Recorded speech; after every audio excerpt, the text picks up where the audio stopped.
estarmos reunidos na tua casa, Senhor, para juntos, Senhor, estudarmos a tua palavra. Senhor, ajuda-nos, ó Deus, a abrir o nosso coração e a nossa mente, para que nós possamos aprender mais a tua palavra e ser melhor e fazer a tua vontade, Senhor. Pai querido, toma, Senhor, cada um nas tuas mãos. Ó Deus, abençoa o professor.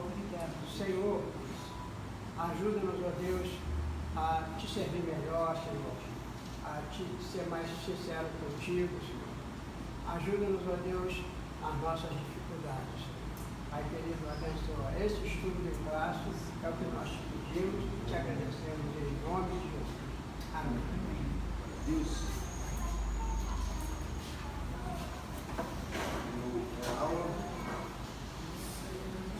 Hoje nós vamos falar sobre a lição 2, mas, como eu falei na aula passada, o assunto da lição 1 é um assunto muito extenso. Então, embora hoje seja a lição 2, na realidade ela vai ser a segunda parte da lição 1, porque na primeira parte da lição 1 nós aprendemos o que não é batalha espiritual. E hoje vai ser a primeira parte do que é batalha espiritual, porque eu acho que dificilmente nós vamos conseguir chegar na segunda parte.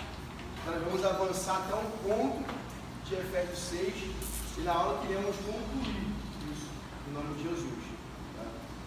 Porque o assunto ele é mega importante e eu acredito que seja até mais importante do que o assunto da lição 2, que é os tipos de anjo que existem, anjo, arcanjo, serafim. Eu acredito que essa aula ela vai nos ajudar muito no dia a dia, muito mais do que saber as classes de anjo. Mas obviamente não vou deixar esse assunto de fora. Como a aula que provavelmente vai ser o final desse tópico sobre batalha espiritual, a verdadeira batalha espiritual, então eu vou tentar juntar essa parte de anjo com o final do que é a batalha espiritual, a verdadeira batalha espiritual. Então hoje é a verdadeira batalha espiritual, parte 1, o filme. Aí eu falei com vocês, né, que ia trazer hoje, comentei com pessoas, sobre, vou botar aqui, o sal do Mar Morto. Para quem não conhece, eu catei lá. Se as empresas lançam, né, sabonete do Mar Morto, não sei do que, lama do Mar Morto. Aí eu fui no fundo do Mar Morto, ele é todo com esse sal aqui, vou deixar vocês aí verem, todo com esse sal aqui. Você pisa em cima desse sal, mas está pisando em cima de um tapete de concreto, né? É para você ver o nível do sal grosso que tem no fundo do mar. Vai passando aí. Se quiser abrir, pode abrir. Só sejam rápidos aí. Não vai comer não, hein? A gente tá botando na boca já. Eu acho que não é bom, né?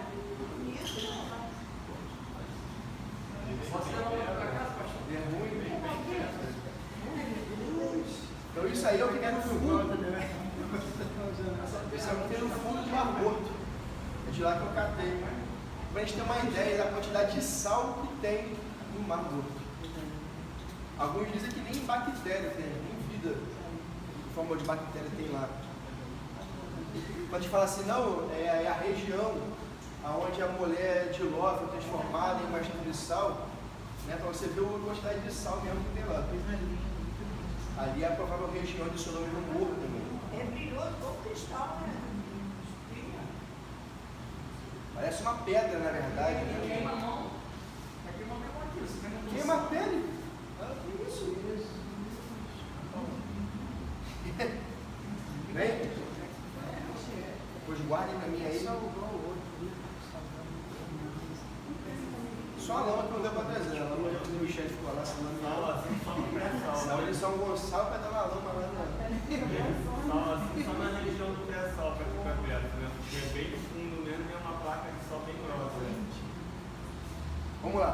Quero ganhar tempo aqui na lição de hoje, porque o assunto é muito extenso. E no final eu vou fazer duas perguntas. Uma ela é automaticamente respondida se você entender a aula de hoje. E a segunda você vai ter que pensar um pouquinho. Tá?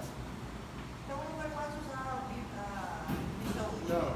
Eu uso o que puder no celular, onde eu escrevo as lições, e me ajuda. A lição 2 eu vou dar ela junto com o finalzinho da aula que vem. Tá? Vamos lá. Abre em Efésios 6. Quando falamos de verdadeira batalha espiritual, falamos de Efésios capítulo 6. Tá? Também. Acharam aí, gente? Efésios 6? Deixa aberto aí, porque a gente vai ler esses versículos aí. Tá? Aí eu vou falando aqui o versículo 11, versículo 12, versículo 13, aí vocês vão lendo. Tá? Por enquanto eu estou aberto em Efésios 6. Deixa aberto aí.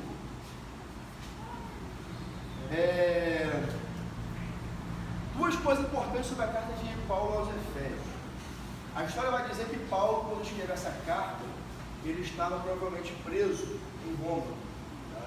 Então essa carta é uma das cartas que faz parte das cartas chamadas de Carta das... Hã? Não. Já dei a dica, se Paulo estava preso, ela faz parte das cartas das prisões, né, do apóstolo Paulo aí. Então, junto com Efésios tem Filipenses, tem Colossenses e tem Filemão. Tá? São as cartas aí, desse grupo aí. Então, Paulo estava preso. Então, você imagina já que Paulo preso, ele vai falar sobre as questões espirituais, sobre a guerra, sobre a armadura, e ele tinha como usar artifícios para descrever essa armadura. Bastava ele olhar para a sua própria situação, onde ele tinha guardas presos a ele, como ele vai dizer na Filipenses, guardas da guarda pretoriana. Então ele olhava para o soldado e usou essa comparação para escrever como que essa batalha acontece. Tá? Paulo vai falar sobre em toda a carta dele aos Efésios sobre diversos assuntos, sobre família, sobre igreja, sobre provações, sobre vitória, sobre isso, sobre fé, né?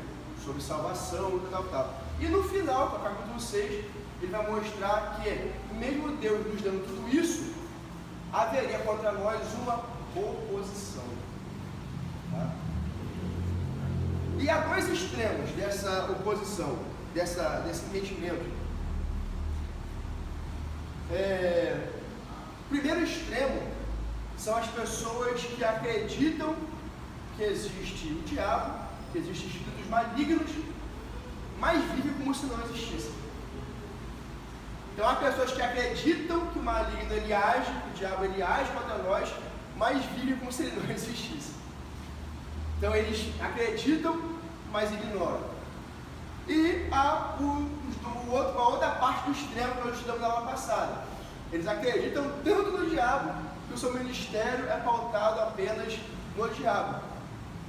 A ênfase é o diabo, a ênfase são os espíritos malignos, e Jesus, se der, a gente fala sobre ele. É mais ou menos assim. Tá? E aí algumas pessoas até ficam ironizando, dizendo que se Deus retirasse o diabo, esses ministros, as pessoas que enfatizam tanto ele, não saberiam mais o que fazer na igreja, já que todo o seu ministério gira em torno dele. Então há esses dois extremos. E a gente está no meio. A gente acredita, a gente entende, a gente tem a nossa concepção, mas a nossa concepção é limitada à palavra. Tá? Isso aqui é importante, porque, como eu falei no ano passado, muitas dessas pessoas do movimento chamado Batalha Espiritual, eles pautam todas as seus ensinos em experiências. E a experiência não forma doutrina. Tá? A gente não pode pegar uma experiência de alguém, uma experiência da Senhora Deus, da diaconisa Isaura, da diaconisa Michele, e falar assim, não, isso aqui agora vai virar uma doutrina bíblica. Não tem como. É uma experiência pessoal. Tá? Todas as doutrinas que nós temos na Bíblia são pautadas na palavra de Deus. Trindade. Tem que ter um texto que nos mostre o que é a Trindade. Doutrina do pecado. Tem que ter um texto da Bíblia que nos ensine o que é pecado. Por aí vai. Doutrina da salvação. Quem é Cristo? Quem é o Espírito Santo? Quem é Deus? Tudo isso aqui a gente estuda aí. Tá? Nessa carta vamos entender algumas coisas. Quando está no meio ali desses dois extremos, vamos entender que o diabo existe. Amém? Ele existe. Nós vamos entender que ele arma, ele cria armadilhas. Tá? Nós vamos entender que ele também possui estratégias. Nós vamos aprender muito dessas estratégias aqui hoje. Tá? E agora eu vou fazer uma pergunta para vocês. O diabo, ele vai ser vencido, está sendo vencido ou já foi vencido? Já foi vencido. Pô, se ele já foi vencido, então por que a gente precisa lutar contra ele? Ele já tem que levar todo mundo, por isso que ele luta. Então ele não foi vencido. Ele foi vencido por Cristo na morte, mas ele não veio para o inferno sozinho. Por isso que ele luta para a nossa vida. Então ele não foi vencido completamente. Ele já.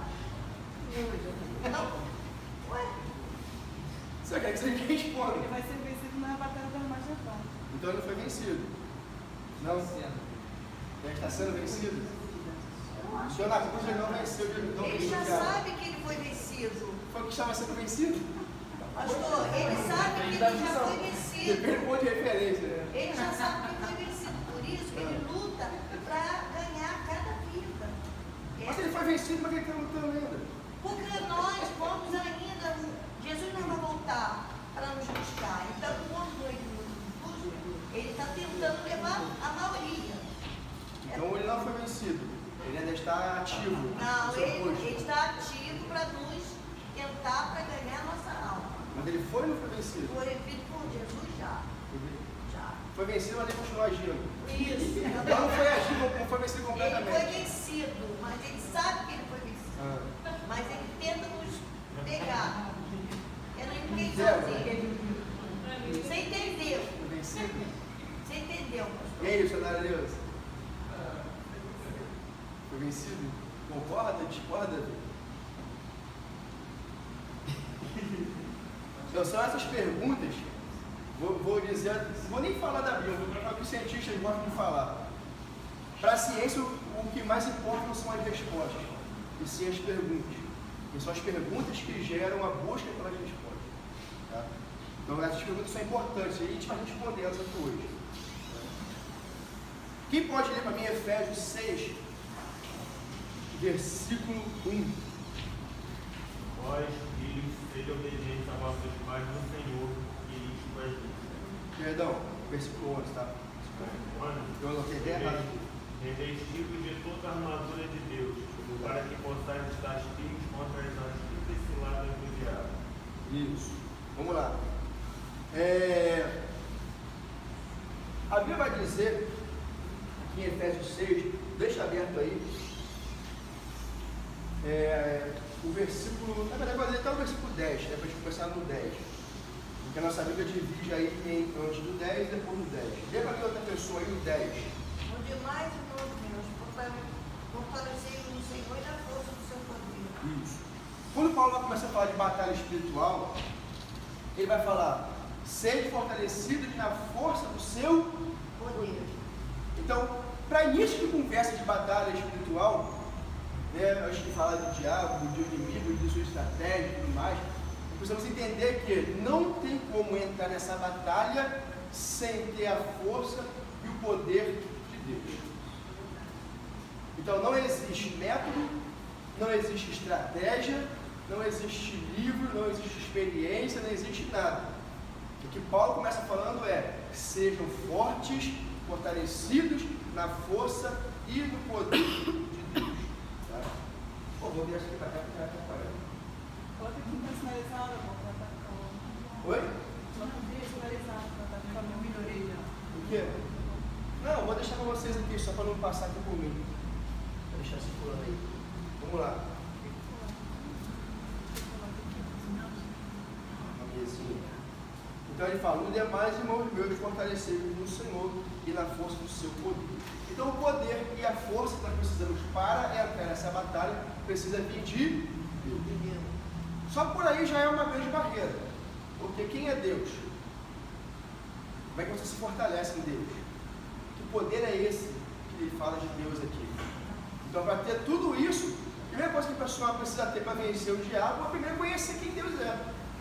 A primeira coisa é se entregar a Jesus. A primeira coisa é começar a conhecer o Senhor. Então, olha como é que é interessante. O apóstolo Paulo começa a focar aqui, por exemplo, em conhecimento. Porque você não conhece Deus, não conhece quem é Jesus, não sabe qual é o poder dele, não sabe qual é o plano dele, sem antes conhecer a palavra.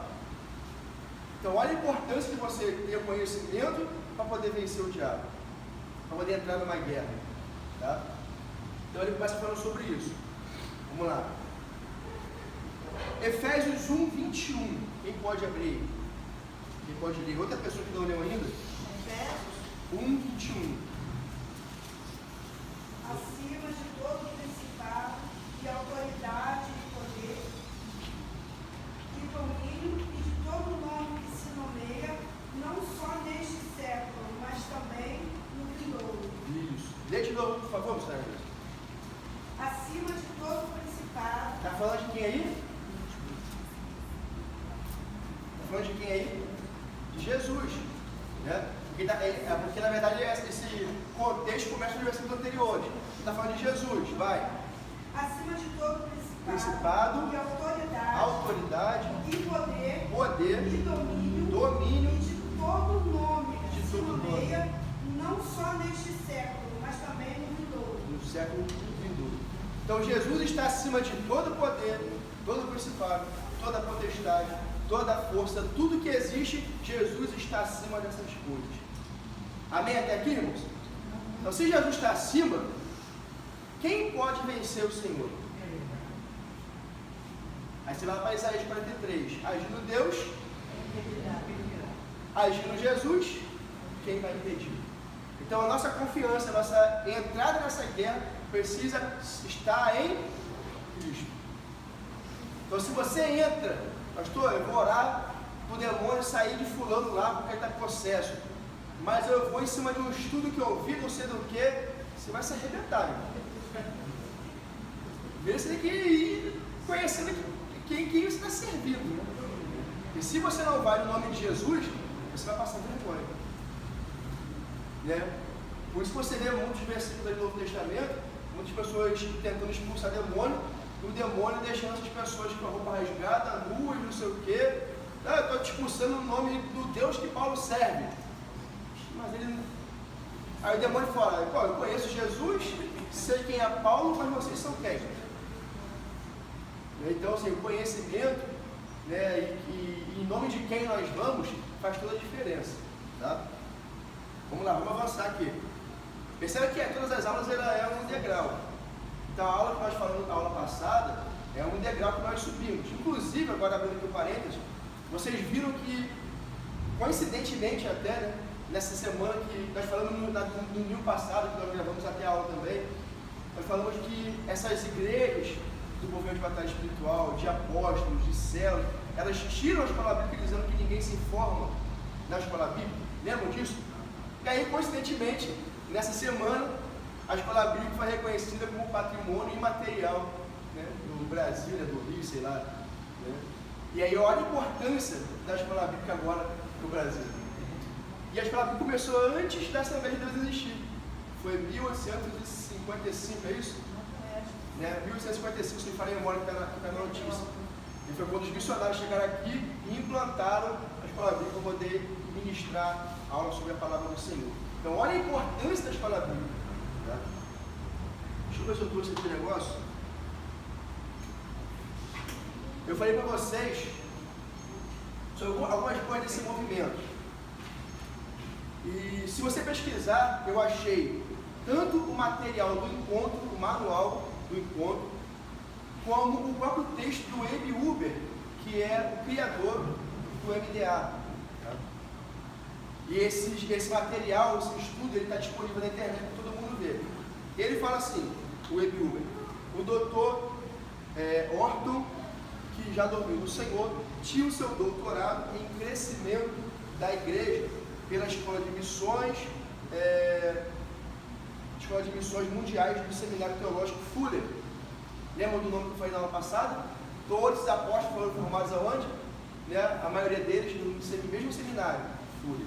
Então o criador do MDA, do outro sistema em célula, faz parte também, eu acredito também, nesse mesmo doutor aqui, doutorado, que foi formado no mesmo seminário. É aqui que ele falou, o doutor 0%, isso aqui foi o próprio cara do MTA que escreveu, 0% dos líderes foram produzidos pelo púlpito em reuniões públicas de ensino ou pregação.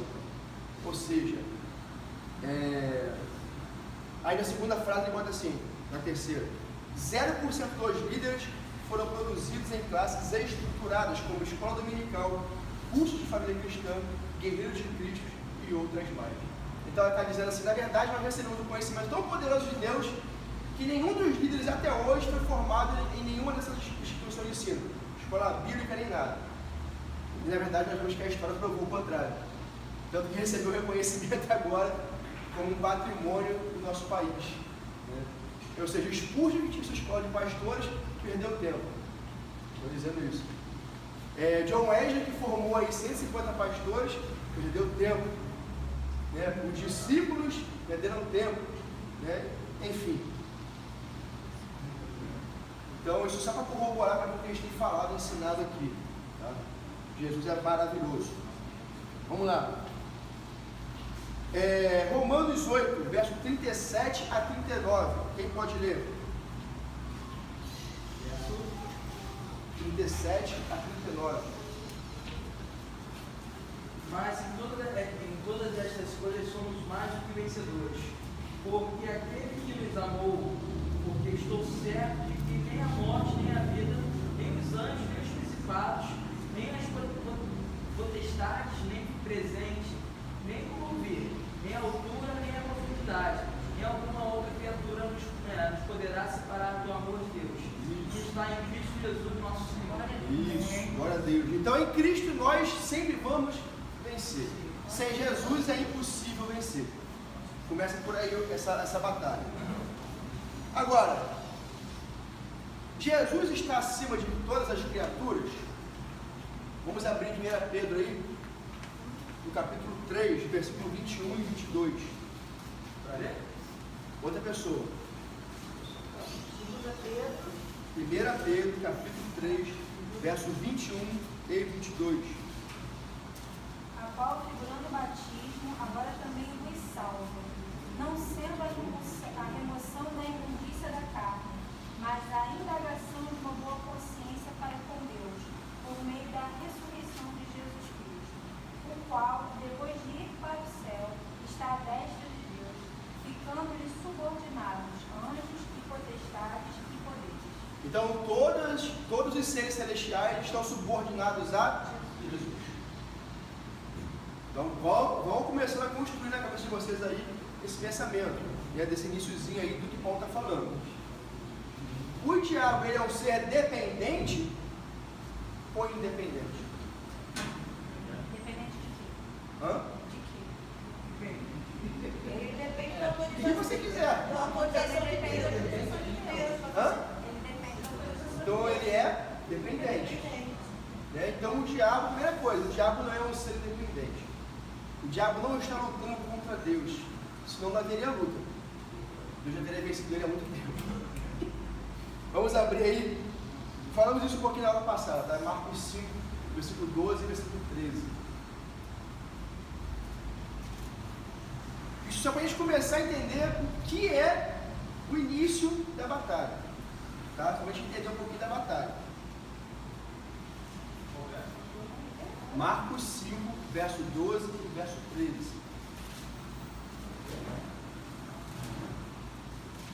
E todos os demônios que viviam de Deus, manda-nos para as portas, para que possamos entrar neles. Ele exatamente nos deu permissão. E os espíritos imundos saíram e entraram nos corpos. E a manada desceu violentamente pelo território para o mar. Eram cerca de 2.000 e eles se afogaram no mar. Então vamos lá. Você vê ali que eles pediram o que para Jesus? Autorização ou permissão, né? Depende da tradução da Bíblia de vocês aí. Então ele foi até Jesus pedir uma permissão. Então todo espírito maligno precisa de uma autorização, uma permissão para poder agir. Sem falar do livro de Jó, que todo mundo conhece aí. Ele só tocou em Jó porque ele teve uma permissão, uma autorização para poder fazer isso. Tá? Então esse é o iniciozinho do que é a batalha espiritual. Vamos lá.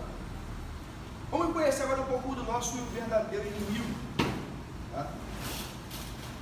Que é o seu irmão que está do lado aí. Amém, irmãos? Estou desligado aí, estou vendo olhando para a Esté, pô. Vamos lá, Mateus 4:3. O inimigo vai fazer de tudo para você se distrair hoje, irmão. Não dá mole. Então o tentador, aproximando-se, lhe disse: Se és filho de Deus, manda que esta pedra se transforme em pães. Então o diabo ele é chamado de, o significado do diabo é tentador também. Tá? 1 Tessalonicenses 3:5. E outra pessoa, Gênesis 3:1, eu vou explicar a primeira estratégia que o diabo usa contra a gente. Tessalonicenses 3:5, Gênesis 3:1.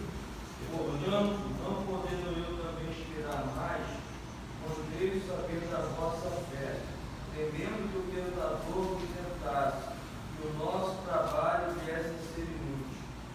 Mais uma vez, tentador. Né? Gênesis 3:1. Ora, a serpente era mais astuta que todos os animais. Lê de novo, por favor.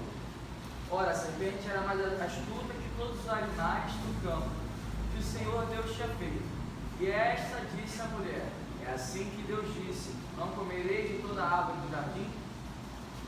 Bom, a pergunta da ovelha Isabela foi: por que tentador está com letra maiúsculo? Isso é um cuidado que nós temos que ter, porque isso faz parte da tradução. No hebraico, por exemplo, você não tem maiúsculo e minúsculo. Tá? Então, assim, isso foram os tradutores que colocaram, para nos sinalizar algumas coisas. Por exemplo, a Bíblia fala de espírito, mas como que você identifica se é espírito de Deus ou espírito do homem? Geralmente, o tradutor bota um E maiúsculo e um E minúsculo, então é para poder ajudar. Então, o tentador ali está falando do próprio diabo, se fosse um nome dado a ele. Mas não quer dizer que ele tem alguma coisa especial nesse ponto aí. É só uma atribuição a ele. Obrigado.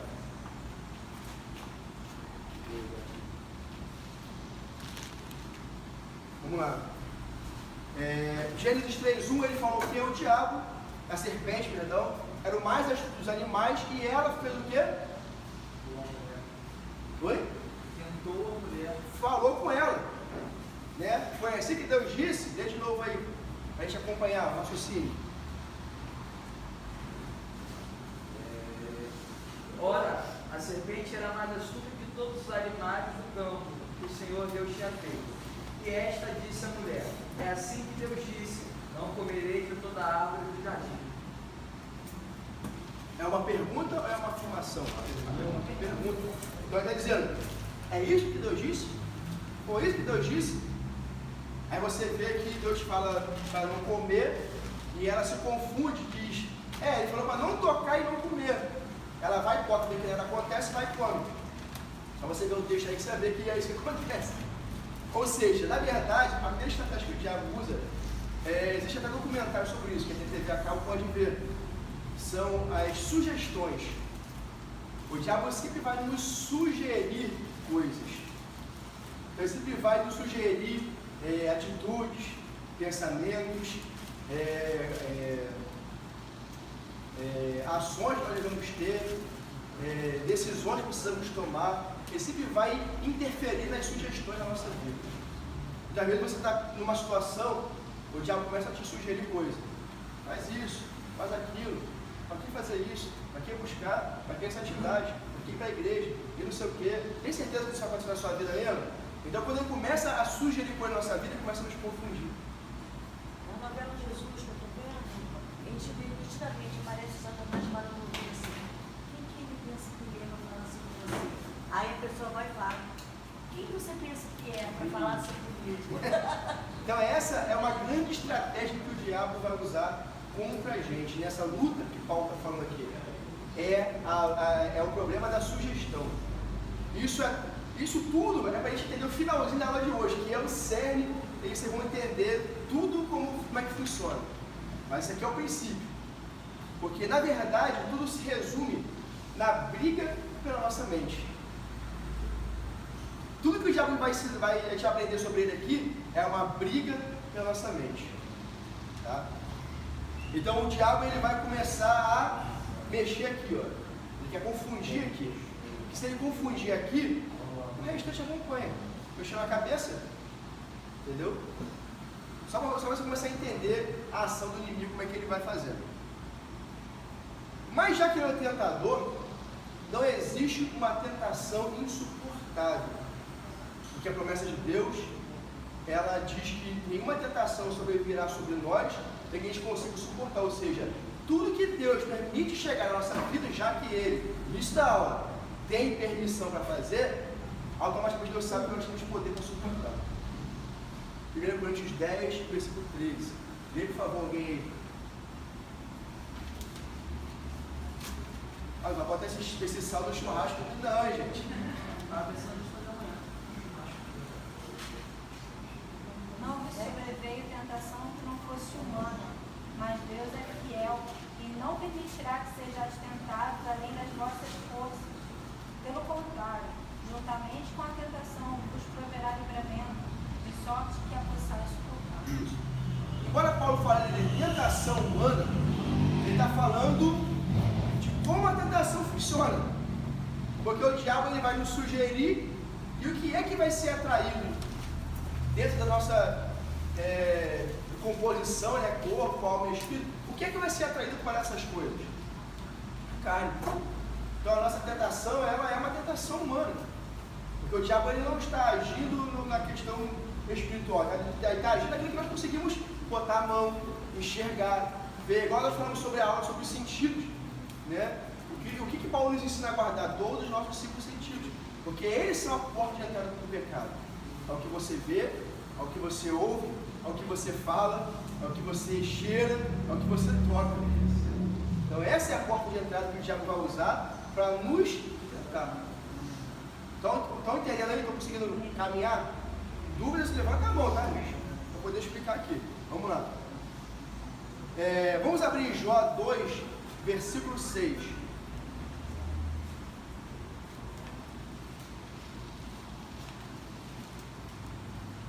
Ô, Fernando, vai cá, cara. Eu vou olhar só para um lugar. Jó 2, Jó 2. 6. Senhor a Satanás, eis que ele está na tua mão, porém guarda a tua vida. Então Deus permitiu o diabo tocar, mas impôs a ele limite. Limite. O diabo tem limite para agir. Se ele não tivesse limite, irmão, a gente estava arrebentado. Arrebentado. E com certeza ele ia fazer uma ruaça. Tá? Vamos lá. Agora é uma pretensão às vezes nossa acreditar que nós seremos cristãos, nos converteremos a Cristo e o diabo vai ficar lá sentado, batendo palma na gente. Isso jamais seria bom. Mas isso jamais vai acontecer. Já estamos sobre isso, eu vou voltar aqui nesse ponto daqui a pouquinho. Isso jamais vai acontecer. Porque o diabo, né, vamos lá para o Apocalipse 12, 10 ou 10, 12, um dos dois aí, ele fica 24 horas, de dia e de noite, nos acusando diante de Deus. Então, jamais você vai se converter e sua vida vai ser um mar de rosas. Você vai viver tranquilo. Não foi isso que Jesus ensinou. Né? Não foi isso que os discípulos de Jesus ali passaram. Tá? Acharam aí? Alguém achou Apocalipse? Eu sei qual fosse 10, 12 ou 12, 10. Vai falar sobre isso. Acharam aí? Ih, tá muito devagar, irmão. O último livro aí, 12, 10. Então Olhei, ouvi por grande favor. voz do céu proclamando: agora veio a salvação, o poder, o reino do nosso Deus, a autoridade do seu Cristo, pois foi expulso o acusador de nossos irmãos, o mesmo que os acusa de dia e de noite diante do nosso Deus. Isso, o mesmo que nos acusa de dia e de noite diante do nosso Deus. Então, assim, não pense que você vai ser um cristão livre de problemas e livre dessa luta que nós estamos falando aqui. Todo cristão, quando ele se converte, na verdade, ele está se alistando. Guarde isso. Quando você se converte, você está se alistando no exército Deus. Animador essa aula. Vamos lá. Efésios 6:11, agora vamos avançar um versículo. Efésios 6:11, quem pode ler?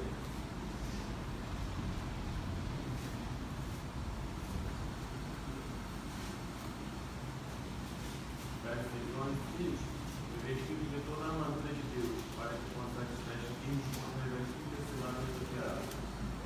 Agora vem outra bomba. Paulo fala sobre beleza, o poder e a capacidade em Cristo. Depois ele fala sobre, Paulo, agora que você já sabe que o poder é de Deus, você precisa buscar uma armadura para essa guerra. Você precisa se revestir dessa armadura. Se ele fala que nós já podemos revestir, porque nós já não estamos revestidos. Certo? Então ele fala, tome a armadura, se reviste dessa armadura. Tá? Só que essa armadura não é para ataque. Essa armadura é para defesa.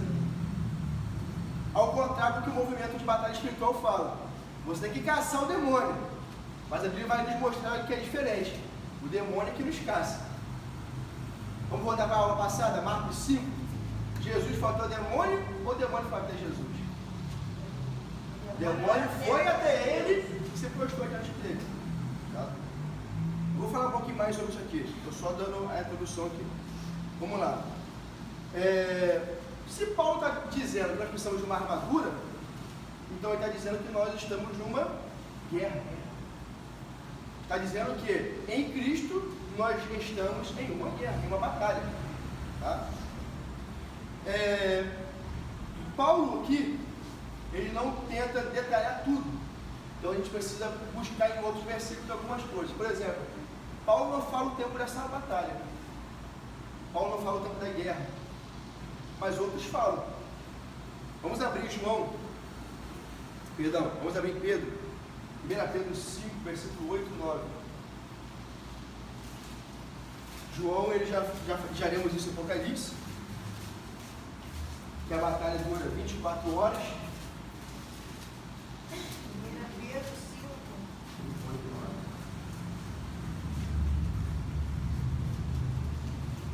Sede sóbrios e vigiai, porque o diabo pode pensar em homem de redor, bramando como o leão buscando que possa tragar.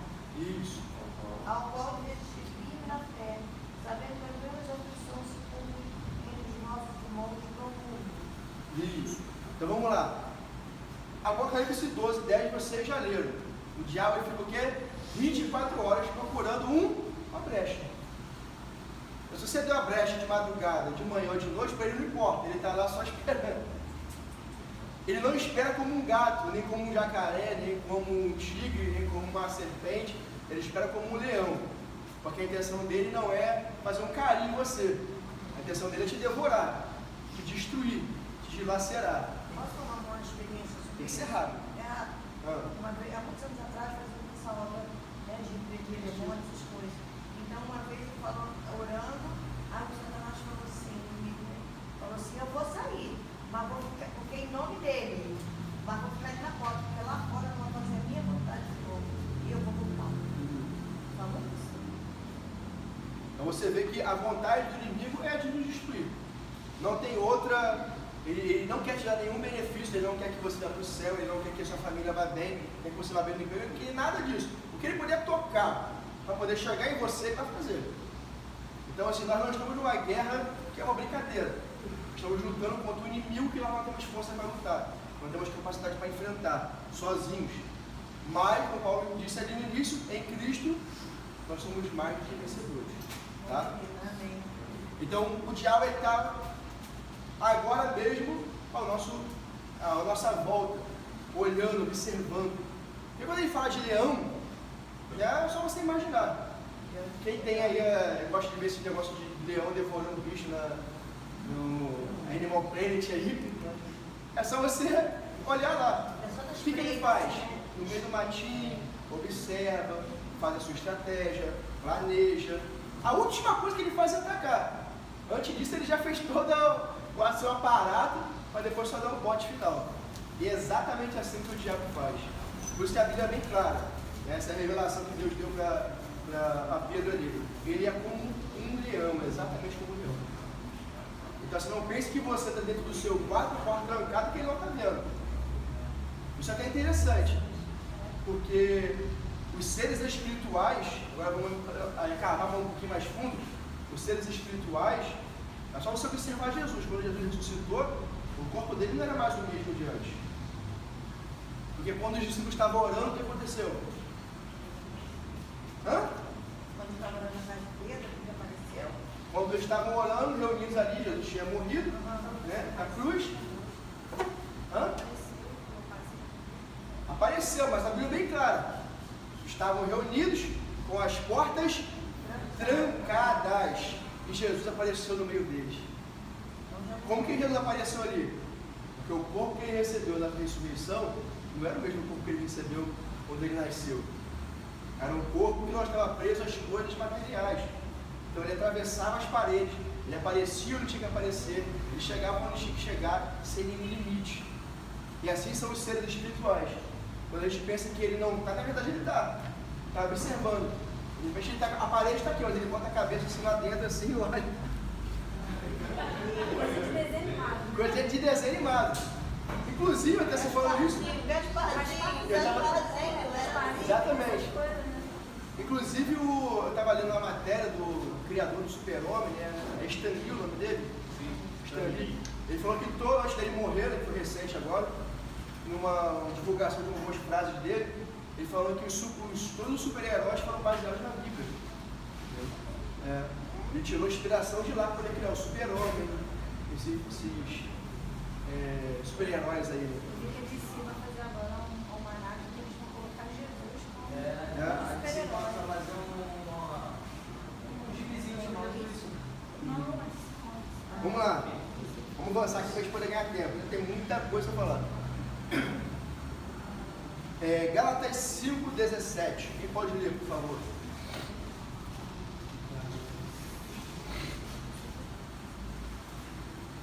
Porque a cobiça contra o espírito contra a carne, e este opõe-se um ao outro para que não passarem de quereres. Isso. O espírito aí está com Isso, exatamente. Então você vê que é uma briga entre a sua carne e o Espírito Santo. Então você vê que existe uma luta que vem do mundo espiritual e tem uma luta que vem também da nossa carne, do nosso próprio eu. Nós lutamos contra nós mesmos. Talvez aqui todo mundo tenha passado por isso. Quem é que luta contra si mesmo? Suas tentações, provas, desejos. Não é possível que não exista um ser humano que não tenha tentação em nenhuma área. Não é possível. Você quer vontade de fazer alguma coisa errada, assim, Exatamente. dá prazer, mas sabe que não agrada a Deus. Só que aí está o ponto. Você sabe disso, não sabe? E o diabo não sabe disso? Aí vai ali no ponto. Aí ele vai exatamente aonde? Na sua fraqueza. Então o inimigo, ele tem as suas estratégias, tem que ficar ligado com isso. Não é que a gente tem que se preocupar mais com o diabo do que com Jesus, porque às vezes a gente faz isso, né? Não, eu não vou atravessar a rua. Inclusive até eu comecei a fazer o curso de teologia, a primeira aula foi agora. Aí o professor também é pastor de uma igreja lá e falou assim, poxa, uma irmã falou, a gente fez uma vigília, a irmã falou assim, pastor, vai acabar que horas? Irmão, não sei, vai acabar madrugada, meia-noite, não sei. Posso passar em frente ao cemitério, ali agora tem um cemitério. Eu posso passar em frente ao cemitério meia-noite, porque né, os espíritos eles levantam os túmulos à meia-noite, não sei o quê. Às vezes a gente fica mais preocupado com o diabo do que com Jesus. A gente fica mais preocupado com o diabo em com santidade. A gente fica mais preocupado em não incomodar ele, né, do que fazer a vontade de Deus mesmo. Né, como eu falei na aula passada. As pessoas estavam tão acostumadas com o diabo agindo ali em Marcos capítulo 5, eles não expulsaram o cara de lá. Mas quando Jesus liberta o demoniado lá de Gadara lá, eles expulsam Jesus. E aí? Não expulsaram o demoniado, mas expulsaram Jesus. Ou seja, Jesus incomoda mais do que o diabo. Porque Jesus vai falar a verdade. Jesus vai tocar na nossa ferida. Jesus vai querer nos consertar. E a gente, o ser humano, ele é resistente pra caramba. em mudanças. E a gente não quer mudar, a gente não quer se consertar, a gente é teimoso. A gente prefere ficar ali porque se consertar dá trabalho, ensinar dá trabalho, cuidar de filho dá trabalho. Não está muito trabalho, a gente não quer ter trabalho. Aí é por isso que você vê muitas igrejas aí oferecendo bênção fácil, a igreja lotada. Porque ninguém quer ter trabalho de buscar, de esperar em Deus. Né? Então eles se enganam nesse negócio e a sua vida continua do mesmo jeito. Deus não vai corroborar com isso. Eu peguei assim uma igreja que o pastor falava, né? Você não precisa jejuar, nós jejuamos por vocês.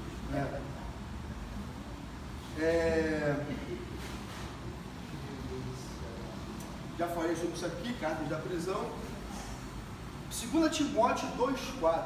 Lê para mim, por favor.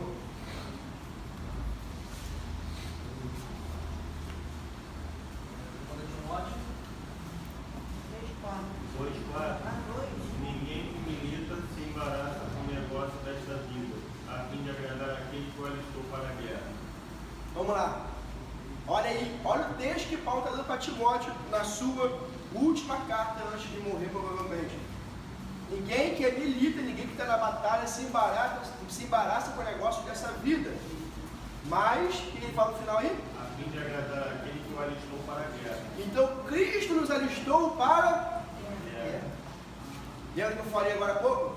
Nós, quando nos convertemos, estamos nos alistando para uma guerra. Vai pregar isso, irmãos, por aí. Vão te expulsar. Por quê? Porque ninguém quer participar de guerra nenhuma, irmão. Ninguém quer ter trabalho, ninguém quer passar por isso. Então, quando é pregado no Evangelho, de acordo com esses textos aqui, a pessoa fica assim, não, isso aí não vai atrair gente, pô. Eu não posso falar isso porque, falou na aula lá, né, no curso de teologia, lá, o pastor falou assim, eu já cansei de receber, ele está terminando o doutorado, já cansei de receber propostas de pastores e apóstolos para montar esquema para trazer dinheiro de gente para dentro da igreja. Então, assim, é para você ver o nível de igreja, né? Que chamam de igreja. Mas o que Apocalipse chama de sinagoga de Satanás. O pastor Ricardo gosta muito de Apocalipse, hein? Vamos lá. Já que nós fomos alistados para uma guerra, essa guerra tem um líder. Né? Se o Antigo Testamento serve de exemplo, então um grande exemplo para a gente foram as próprias guerras. Porque em todas as guerras, quando o povo era fiel, eles eram vencedores. Porque quem na verdade vencia? Deus.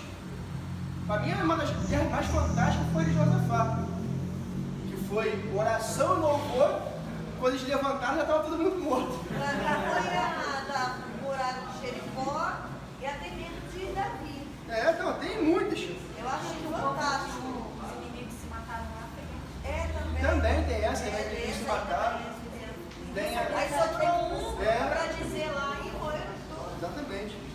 Agora vamos abrir Lucas 2,13. E outra pessoa, Zacarias 1,3.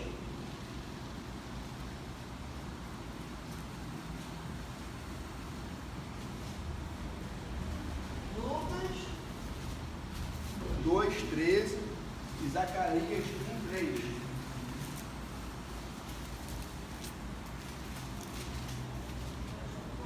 E subitamente apareceu com o anjo uma multidão da milícia celestial, louvando a Deus e dizendo. Então, lê por favor de novo. E subitamente apareceu com o anjo uma multidão da milícia celestial, louvando a Deus e dizendo. Então, no mundo espiritual, existe uma grande milícia de anjos lá, que servem a Deus, ao Senhor dos Exércitos. Zacarias 1,3. Portanto, diz-lhes, assim diz o Senhor dos Exércitos, tornai para mim, diz o Senhor dos Exércitos, e eu tornarei para vós, diz o Senhor dos Exércitos. Então, tem quantos Senhor dos Exércitos aí? 3 Senhor dos Exércitos. Se é 3, a gente pode até entender uma outra coisa, né? É verdade. Então, assim, o Deus que nós servimos, Ele é o Senhor dos Exércitos. Se Jesus quisesse vencermos e brigar, como eu falei, e atributo. Pedro foi lutar com a espada, o que Jesus falou com ele? Lá no Getsemane, como falam lá, né? Getsemane. O que Jesus falou? Pedro, se eu quisesse, meu filho, eu rogaria ao Pai, ele enviaria legiões de anjos a meu favor. Você acha que está preocupado em vencer alguma coisa aqui agora? Aí pegou lá, né? Super bonde do Lepox ali. Não, brincando. Botou ali uma perfeição ali. Botou no lugar de novo, ou seja, ainda não. Deixei no lugar. Hoje antigamente até ser as férias, Deus está dando uma olhadinha também, né? Eu acho que isso poderia Vamos ter lá. falado a favor de Jesus, né? Assim, falando mais, né? O quê? Sobre esse que Jesus fez com o soldado, poderia ser alguma coisa a favor dele, mas como não era da vontade do Pai mesmo, né? Então já era. Vamos lá. Para finalizar esse ponto, nós falamos agora sobre as sugestões. A armadura, então, ela serve para resistir e contra-atacar. Se você for estudar um pouquinho sobre Israel, quando vocês forem lá, vocês vão ver que, ou até as notícias falam muito sobre isso, Israel ele não vai contra uma nação vizinha, ele só se defende. Ele fala, se vocês atacarem, vamos contra-atacar. Mas nossa intenção não é criar guerra com ninguém. Tanto que eles negociam as terras e até deixam a gente morando lá. Mas eles não querem guerra, eles querem paz. Tudo bem que eles não vão encontrar nunca a paz que eles querem aqui. Mas a intenção dele politicamente é paz. Então Israel só se defende dos ataques do inimigo. Esse princípio é o mesmo. Nós apenas nos defendemos dos ataques do inimigo. Se ele vier nos atacar, a gente contra-ataca. A gente vai chegar no contra-ataque ainda. Tá? Mas no caso de Jericó, eles cercaram a cidade. Oi? No caso Não, ali eles estavam conquistando a terra. Né? É diferente. A gente fala aqui de batalha espiritual, não batalha terrena. A nossa luta não é com espadas, não é contra armas, fuzis. Estamos falando de uma outra luta. Vamos lá, Efésios 6,13. Para a gente fechar aqui esse ponto. Acharam aí, gente? Portanto, tomai toda a armadura de Deus para que possais resistir no dia mau, havendo feito tudo, ficar firmes. Isso. Então, a nossa armadura é para resistir. Resistir ao quê? Primeiro ponto aí. Não, primeiro ponto que nós falamos, as sugestões. Se você for estudar sobre sugestões aqui, ferrou. Porque como é que o diabo sugere? Pode ser no seu ouvido, na sua mente, né? Porque o combate é na mente. Tá? Pode ser usando alguém também, te sugerindo alguma coisa. Alguém que não tem esse conhecimento aqui, né, de como se prepara para essa batalha, e se encontra vulnerável, ele vai usar. Ah, tem alguém na minha família que não é cristão. Quem você acha que o diabo vai usar para te atacar? Quem Jesus falou, os nossos inimigos são de dentro da nossa própria casa. Então, às vezes, ele vai usar gente de dentro da sua casa, parentes, vizinhos, sei lá quem, próximo a você, para chegar em você. A gente pensa que o diabo ele vai se aparecer, né? Aquele fogaréu, tridente, aí ele seria mole, né? Já sabe que é ele. Mas quando a gente entende a palavra, a gente vê que ele está por trás de muitas coisas que chegam até a gente. As grandes reportagens sobre mortes de pessoas importantes, acontecimentos trágicos, foram sugestionamentos. Pessoas que falavam assim, eu acordei, ouvi igual o cara que matou o John Lennon, por exemplo. Ele acordou, ele falou que ouviu uma voz para matar John Lennon, ele falou e matou. Então guarda isso. Às vezes o diabo, às vezes não, muitas das vezes ele vai chegar até você através de sugestões. Ou na sua mente dizendo para você que você vai deixar plantar no seu coração e aquilo vai te abater, ou ele vai usar alguém para chegar até você. Guardem isso. Esse é o primeiro ponto. Tá? Porque a briga está aqui. A briga é pela sua mente. Se ele tem a cabeça, ele tem todo o resto. Por isso que Cristo falou o quê? Eu sou o quê da igreja? A cabeça. Entendeu? Como ele não consegue destruir a cabeça da igreja, todo o corpo está seguro. Por isso também nele. tomar cuidado, pode pensar em Deus falou, Deus falou comigo. Uma coisa que acho que foi o pastor Dado falou comigo um tempo atrás. Eu sei não, porque as pessoas falam muito, né? Ah, senti um negócio no meu coração. Cuidado que pode ser infarto, mano. Cuidado que pode ser para sentir negócio no meu coração. Pode ser infarto. Menos Deus falando, né? É porque às vezes é a nossa forma de falar é que Deus está falando com a gente, né? Achei muito engraçado aquilo. Agora, o segundo ponto, segunda estratégia do diabo. Tá? Segundo ponto aí. Todo mundo entendeu a parte inicial aí? Segunda, ainda no versículo 11, ele fala sobre ciladas. E eu fui pesquisar, já tinha ouvido algumas ministrações sobre ciladas, eu fui pesquisar na Bíblia famosa, hebraico grego, tem lá a referência 3180. Essa referência é a referência para a palavra cilada, que Paulo usa aí. Então, o diabo, acusador. E cilada é a palavra grega também para método, ou agir com habilidade. É o que a Bíblia o dicionário vai nos mostrar, o dicionário Strong. Tá? Então, por aí você já começa a matar a charada. Então, o diabo, ele possui métodos e ele age com habilidades para poder agir contra nós. Tá? Então, o diabo tem os seus métodos de agir. Eu vou te provar que tem. Tá?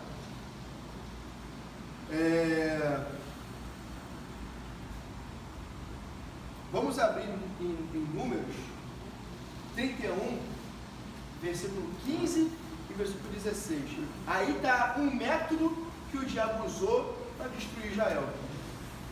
Números 31, verso 15 e verso 16. Disse-lhe Moisés: deixaste de viver todas as mulheres?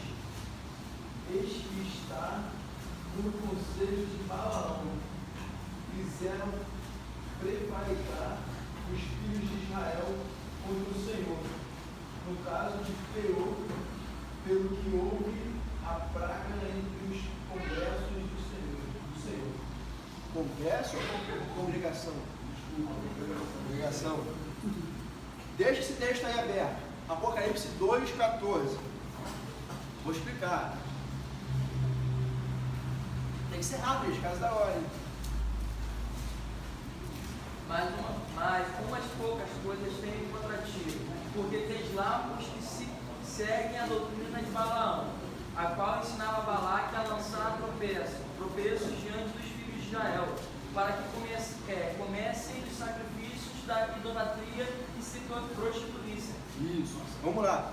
Então, em Números, você vai ter, não só no capítulo 31, os capítulos anteriores também, sim, por ali, você vai ter a estratégia usada pelo diabo, já que ele não conseguia amaldiçoar um povo que era abençoado. É a mesma coisa, gente. Vem aqui, é povo de Deus. Ué, isso aí não é povo de Deus. Isso aí é povo do pastor Paulo, da irmã Michele, da irmã Viviane. Quem é povo de Deus, irmão? E o diabo sabe que ele não pode ir contra a sua vida. Não existe uma profecia contra a sua vida. Isso seria pecado. Não existe uma profecia contra a sua vida. Então, Balaque contratou Balaão, o profeta, e falou assim: olha, amaldiçoa esse povo. E ele, tá bom, vou lá. Ia oferecer dinheiro, né? Regalia, né? Igual hoje, né? Toma dinheiro para você profetizar o que eu quero. Toma bem para você profetizar o que eu quero. É mole, né? Aí ele foi lá. Quando ele vai falar, Deus vai falar o contrário. Ô povo abençoado, Deus libertou do Egito, não sei o que, não sei o que. Aí o rei começa a ficar estressado com ele, porque ele não conseguia proferir. Porque tudo que ele ia falar, Deus trocava e ele só profetizava aquilo que Deus mandava. Ele profetizava a bênção para o povo de Israel. Por aí já cai aquilo que nós falamos no ano passado, né? Profetizar aquilo que nós queremos, isso não existe. Você só profetiza aquilo que Deus mandou você profetizar e tem que se cumprir. Vamos lá. Mas aí, já que ele não conseguiu amaldiçoar através da profecia, o que ele fez? Sugeriu ao rei fazer algumas coisas. Pegar as mulheres moabitas, que acho que ele era rei do Moabite, pegava as mulheres moabitas e falou assim: olha, o povo, né, ele peca por causa da carne. Homens ali, reis, tudo, tem um monte de gente ali, manda as mulheres, pô. Eles vão se prostituir, vão comer das coisas sacrificadas, e Deus, já que eles pecaram, vai destruir eles. Então, olha só, a sugestão e o método. em evidência aí. E é isso que ele faz. E é isso que Deus permite, e é assim que o povo morre. Tá? Então ele aceitou, ele usou uma sugestão, ele usou um método para chegar num povo que não podia ser amaldiçoado, no mundo espiritual. Mas ele usou uma técnica aqui para que a carne fosse atraída ao pecado e pelo pecado eles morressem. Então é assim que o diabo às vezes vai fazer na nossa vida. Essa é uma outra estratégia dele. Já que ele sabe do fim dele e sabe do seu fim, ele não tem como te amaldiçoar. Porque olha para você e vê a cruz, vê o sangue de Jesus. Então ele tenta arrumar os métodos. Qual o método que ele arruma? Às vezes é um homem, às vezes é uma mulher, às vezes é uma foto no WhatsApp, às vezes é alguém que fala uma coisa com você, às vezes é um convite. Vamos ali num lugar ali tomar comer um salgadinho. Na verdade é uma cilada que o diabo já armou, você só está caindo nela. Você não, né? A pessoa está caindo nela. Então assim, o diabo tem os métodos. Então se a gente ficar vivendo em Cristo, achando que nada está acontecendo, meu irmão, uma hora a gente vai tombar. Por isso nós temos que ficar ligados com Deus direto. Vigiar e orar. Isso. Vamos lá. Então, o que Satanás faz, na verdade, nada mais é, como Pedro disse ali, uma caça. Ele é um leão procurando quem possa caçar, tragar, devorar, por aí vai. Então ele observa, ele planeja, ele cria métodos, cria estratégias, prepara armadilhas, ele erra de luz, ele é esperto. Tá? Então esse é o nosso verdadeiro inimigo. Bom? E obviamente isso é diferente do que o movimento, nós estamos na aula passada, fala. Porque o movimento vai dizer o contrário. Primeiro você tem que conhecer o demônio, saber o nome dele, saber a sua origem, achar a sua localização, localizar o trono dele, amarrar, destronar, expulsar da religião, para depois você começar a evangelizar. Essa é a técnica que a gente ensina, que eu mostrei para vocês aqui na entrevista na aula passada. Tá? Então a primeira coisa que a gente aprende é que o diabo, nós não vamos atrás dele, nós vamos atrás das almas. Mas ele que veio contra nós. Tá? Já falamos que a batalha ela é de resistência, não é uma batalha de força, não é uma batalha de quem tem uma espada maior que a outra, não. É uma batalha de resistência. Nós temos que resistir até o final. É por isso que Hebreus vai dizer: estou reclamando o quê? Se não resistir até o sangue? Então, vivos ainda dá para resistir um pouco mais. Vai embora. Exatamente. Hebreus 2,14. Quem pode ler, por favor?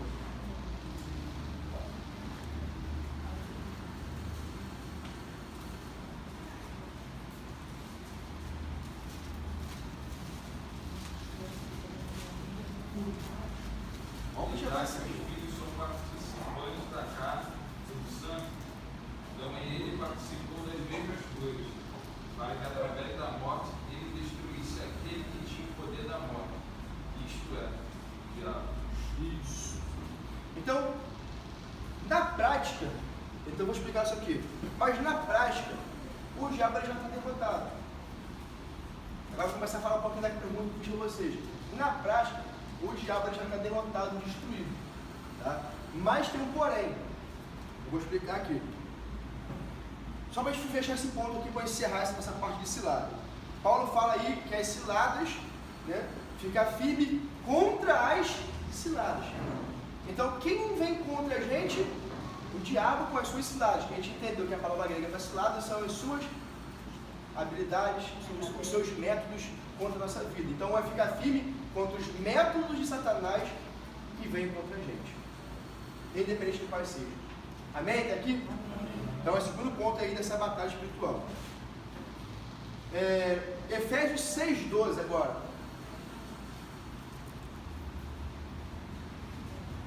Porque não temos que lutar contra a carne e o sangue, mas sim contra os principados, contra as potestades, contra os príncipes das trevas deste século, contra as hostes espirituais da maldade nos lugares celestiais. Isso. Então vamos lá. A terceira coisa que Paulo vai nos ensinar aí: a nossa luta não é contra o espírito, é contra o nosso irmão. Amém? Ele falou amém. Estou brincando. é contra coisas espirituais. Não é contra o nosso irmão, não é contra o ministério, não é contra os obreiros, não é contra... Porque nós sabemos que se a gente for lutar contra isso, você vai achar defeito no pastor Paulo, eu vou achar defeito em você, a gente vai se degradar e acabar se matando um ao outro. Né? Então a nossa luta é contra isso. A igreja é cheia de defeitos, a gente tem que entender isso. A igreja é feita de seres humanos cheios de defeitos. Então se você for olhar para o defeito, ferrou. A gente vai todo mundo sair do tapa aqui. Né? Mas a Paulo vai dizer que a nossa luta não é contra isso. Isso não tem nada a ver. Ele entende isso. Ele vai dizer que a nossa luta é contra algo que está no mundo, num plano diferente do nosso, nas regiões celestiais. O que é região celestial? Essa é uma grande pergunta, né?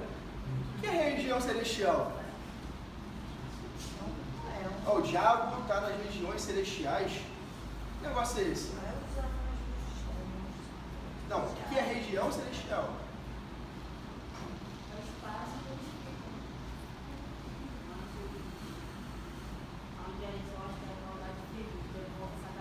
O que mais?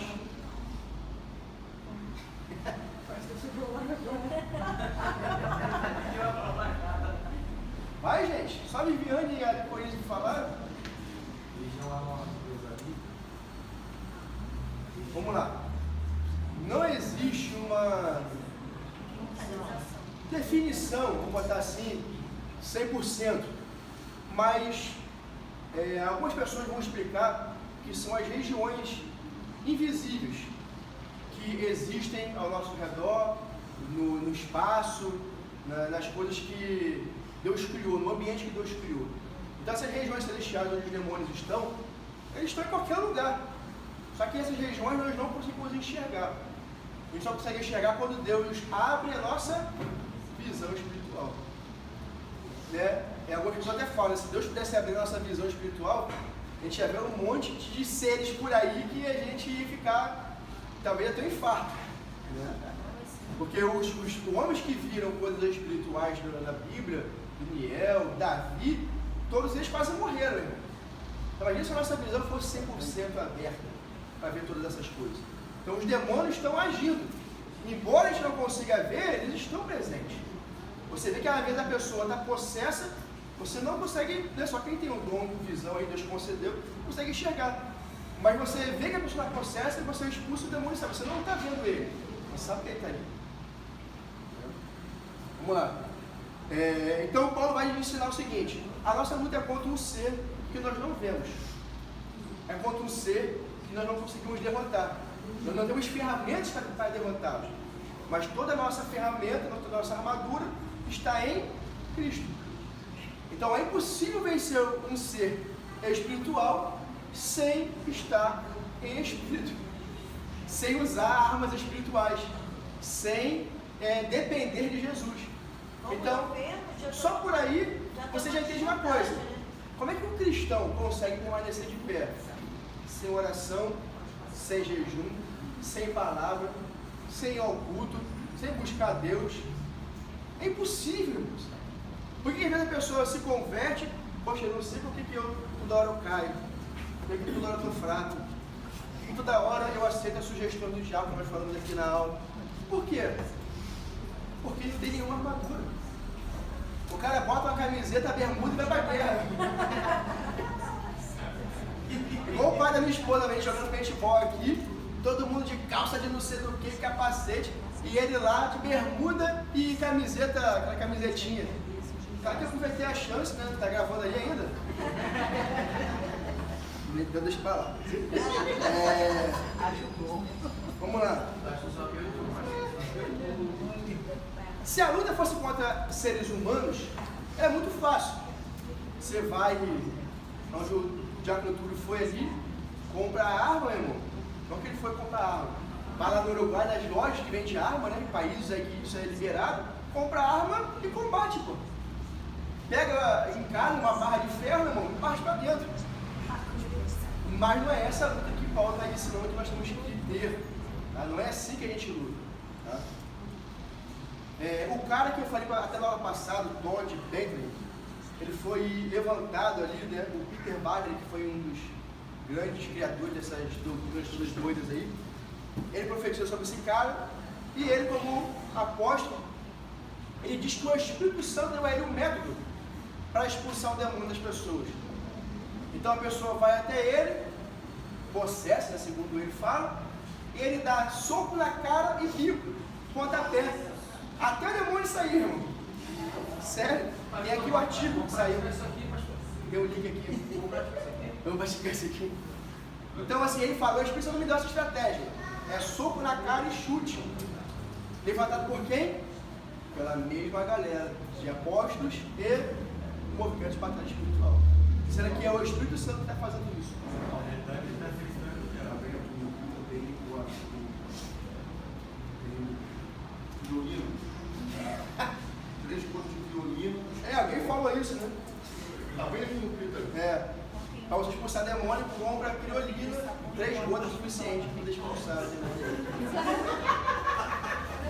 Vamos lá, vamos falar de coisa boa, Então, regiões celestiais, o que são? É o mundo invisível e espiritual que nos cerca. Tá? Os seres como anjos, demônios, Deus, todos eles andam nessas regiões invisíveis que nós não temos acesso a olho nu. Tá? Aí, cara, aquilo que eu falei de João 20:19. Jesus não estava preso a um corpo nesse mundo físico nosso aqui. O corpo de Jesus era um corpo que atravessava as paredes. Então ia muito além. Então é o mesmo corpo que nós vamos ter. Tá? Quando Paulo fala lá em 1 Coríntios capítulo 15, vamos ter um novo corpo. Esse corpo é um corpo glorioso, muito diferente do corpo que nós temos aqui hoje. Tá?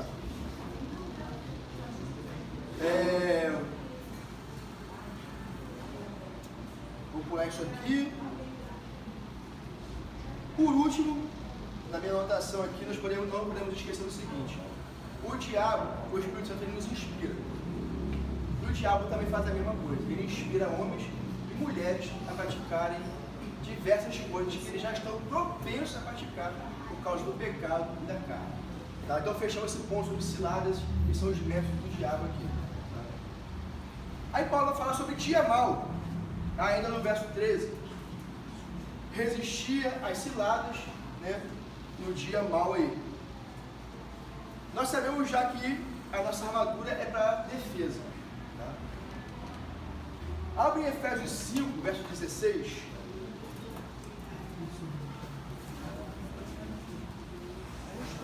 Remindo o tempo, porque os dias são maus. Isso.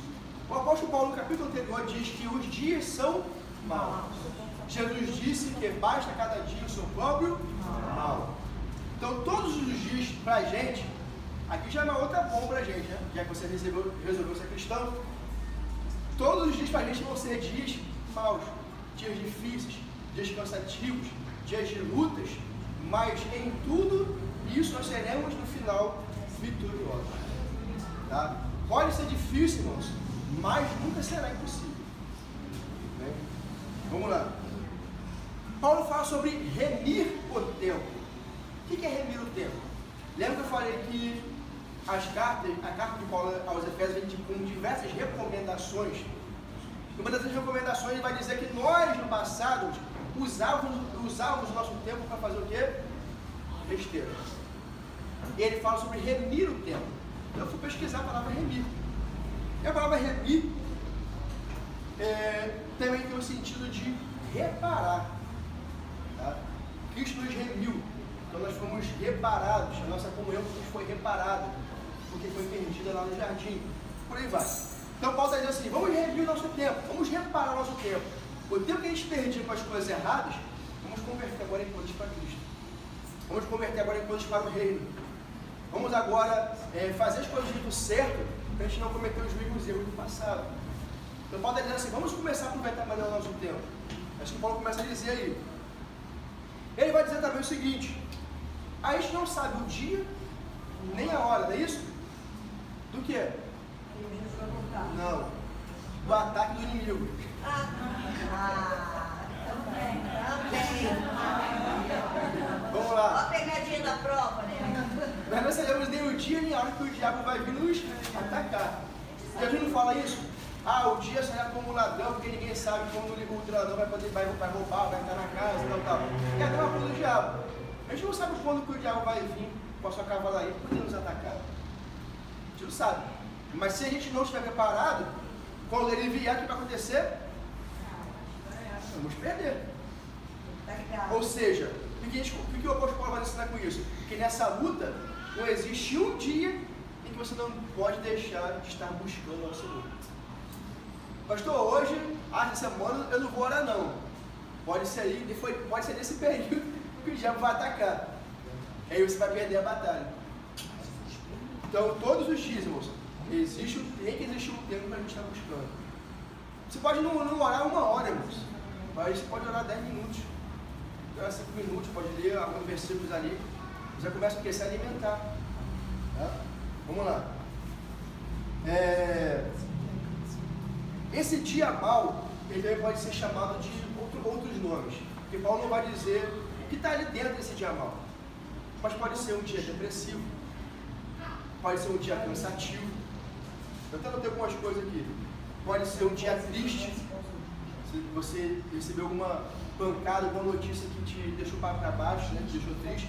Pode ser um dia que a tentação esteja batendo na sua porta e gritando: faça, caia, ceda. Então, esses são os dias maus que Paulo está falando.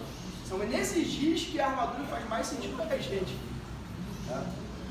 E ele vai dizer: se não houver uma armadura espiritual, nesses dias maus, nós vamos perder a nossa batalha. Tá? O dia mau também tem uma outra característica, ele é diferente de pessoa por pessoa. O seu dia mau não é o mesmo dia mau meu. Eu não posso dizer assim: poxa, meu irmão, por causa dessa besteira aqui, está passando por dificuldade. Eu não posso dizer isso. Porque o que ele sente, o que ele atravessa, a sua dificuldade não é a mesma da minha. Ele tem uma forma de agir, de pensar, de ser, tem sentimentos próprios. Ele é um ser totalmente individual. E eu sou um, você é outro. Então eu não posso dizer que a sua prova é maior que a minha. E nem que você está passando por mais prova que eu. Pedro diz isso. Então podemos não esquecer que as mesmas provas que nós enfrentamos, os nossos irmãos também estão enfrentando em outros lugares. Então todos nós, na verdade, temos alguma prova, alguma tentação, algum dia mau. Né? Vamos lá. Vamos avançar. Mas Deus tem um alvo nisso tudo. E Paulo disse em Efésios 6,13, e o salmista diz isso no Salmo 125, versículo 1. Então, Efésios 6,13 você já lê. Vamos abrir em Salmos 125, versículo 1.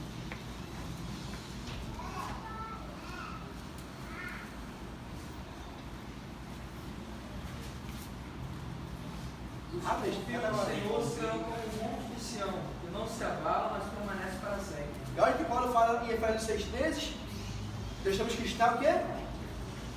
Firmes, inabaláveis. Quando você se reveste da armadura de Deus, você se torna alguém inabalável. Olha o que o salmista fala: os que confiam no Senhor. Como é que Paulo começa dizendo ali? Confiam no seu poder, na sua força.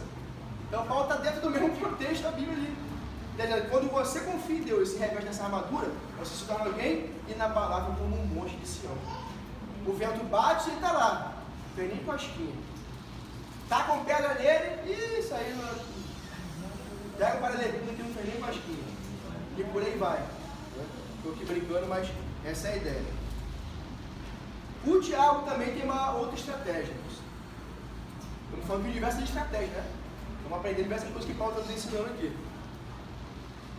Nem sempre o diabo, irmão, isso aí para ele nem se preocupa em deixar você pobre, em tirar o seu trabalho ou em tocar na sua saúde.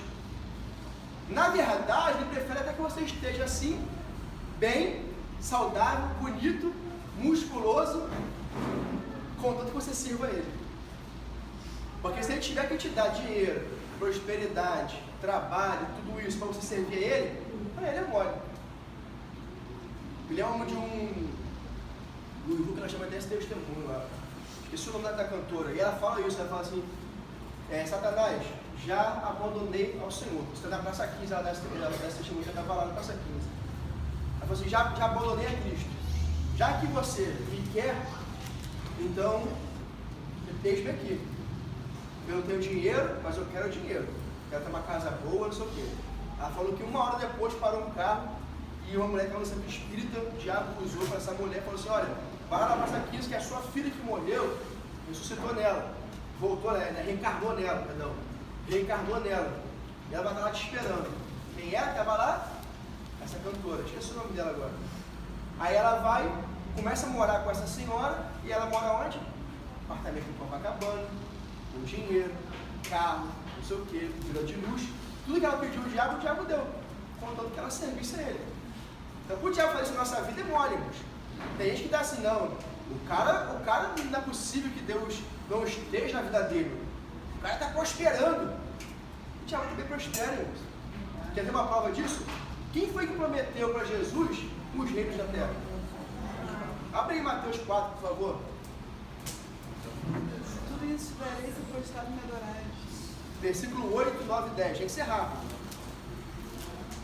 Novamente, transportou o diabo a um monte muito alto, e mostrou-lhe todos os reinos do mundo e a glória deles. E disse-lhe: tudo isto te darei se prostrar-me e adorar-me. Vamos lá. Então, o que o diabo falou? Tudo isso eu vou te dar. Ah, pastor, mas Deus abençoa. Claro que Deus abençoa, gente. Pelo amor de Deus, Deus abençoa o povo de Israel do início ao fim. O povo é que foi fiel. Mas Deus tem bênção pra gente? Tem. Mas a promessa de Deus não é que você vai ficar aqui nessa terra só curtindo do dinheiro e esquecendo de todo o resto. Quem faz isso é o diabo. Te dou todos os reinos, te dou tudo, contando que você esqueça de Deus e me sirva. Essa é a promessa dele para quem quer. Vamos lá. Gálatas 1:8. Tem que pular pro finalmente aqui. Porém, ainda que alguém Não, é outra pessoa, vai. Porém, ainda que alguém nós ou um anjo do céu o empregasse alguma outra maneira dele que empregando, que fez a ele amar. Isso, que fez a ele, né, amaldiçoado. O que Paulo está falando ali? Se alguém, um de nós, Paulo está se incluindo, se nós ou um anjo pregar o outro evangelho, que não seja aquele que já foi anunciado, seja uma pessoa amaldiçoada, seja amaldiçoado. Vamos lá, quem são esses anjos? Pode ser até o anjo de igrejas por aí. Né? O que está lá em Apocalipse? A carta é dirigida para quem? É o anjo da igreja. Aí, isso, exatamente, pastores, né, como nós, como líderes, né? O que Paulo estava falando? De seres espirituais? Com certeza. Mas também estava falando, a gente pode incluir aí sobre liderança. Porque lá em Apocalipse o Senhor vai dizer assim: vocês estão dizendo que são a igreja, mas na verdade são sinagoga de Satanás. Então tem coisa que parece igreja, irmãos, mas é sinagoga de Satanás. O que é sinagoga? Onde era ensinado e lido a Torá. Né? Então o que eles estão fazendo nas igrejas, entre aspas, ensinando o quê? 1 Timóteo, capítulo 4, versículo 1. Doutrinas de demônios. Romanos 12, vamos abrir para a gente correr aí. Deixa aberto aí, lê aí Romanos 12, outra pessoa, Romanos 14, 5. Romanos 12, começo. 1 e 2. Rogo-vos, pois, irmãos, pela compaixão de Deus, que apresenteis os nossos corpos em sacrifício vivo, santo e agradável a Deus, que é o nosso culto racional. E não seja conformados com este mundo, mas seja transformados pela renovação do vosso entendimento, para que experimenteis qual seja a boa, agradável e perfeita vontade de Deus. Então, quando você se converte, qual é o início? O que tem que mudar na nossa vida? A mente. Então, por quê? Porque ele sabe que é na mente que o diabo vai agir. Então, quando você se converte, a primeira coisa que tem que mudar é a nossa forma de pensar. Deus, trabalha na minha mente. Que o diabo não venha mexer, tocar, setar minha mente com coisas que não são do Senhor. Romanos 14, 5. Um faz diferença entre dia e dia, outros julga iguais todos os dias. Cada um tem opinião bem definida em sua própria mente. Isso. Então, Paulo vai dizer o seguinte: o que Paulo vai dizer ali? Todos nós precisamos ter a nossa certeza na nossa mente. Se o diabo conseguir mudar o que está na sua mente, meu, quer ver uma coisa interessante? Qual é a pergunta que o Facebook faz? Quando você vai digitar o seu comentário lá. O que você está pensando? Por quê? Porque ele não sabe o que você está pensando. Ele quer que você bote para fora. O que você está pensando? Então é ali. Aí a pessoa fala, eu estou triste. Meu casamento está não sei o quê. Meu marido está não sei o quê. A minha esposa está assado. O diabo quer saber o que está na sua mente. Porque depois que ele conseguir entrar aí ferrou. Tá? E para finalizar, nesse último ponto aqui, o diabo ele vai agir em duas coisas: corromper a verdade. Se ele conseguir corromper a verdade, ele não precisa tirar você da igreja. Se ele tirar, e a segunda coisa é tirar a palavra da igreja. E se ele conseguir corromper a sua mente e te deixar na igreja, para ele, meu irmão, ele quase vai dizer glória a Deus. Ele vai dizer. Mas ele quase vai dizer isso. Deixa ele lá na igreja, portanto a mente deixa ele corrompido. Ou se ele conseguir tirar a palavra dentro da igreja, ele não precisa derrubar a igreja e fechar. Porque ele já tirou o que precisava estar na nossa mente, que era a palavra dele, de Deus. Amém? Vamos fechar aqui em nome de Jesus? Enfim, o resto a gente não vai conseguir ministrar. A gente fala na aula que vem aí. Em nome de Jesus. Uma pergunta. Ah, pergunta. Anotem aí.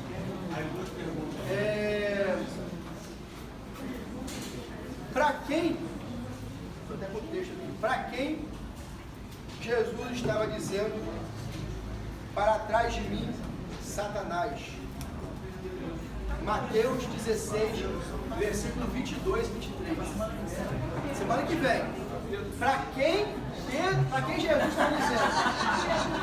Oi? Para quem Jesus está dizendo? Para trás de mim, Satanás. Com a aula de hoje, você consegue responder. A segunda pergunta, eu acho que esqueci. Mateus o quê? Não? Mateus o quê? Mateus 16, 22 e 23. Tá? Se eu levar a segunda pergunta, eu vou falar com vocês. Eu boto no grupo lá, da igreja lá. Bem? Vamos orar para encerrar? A moedinha, hein?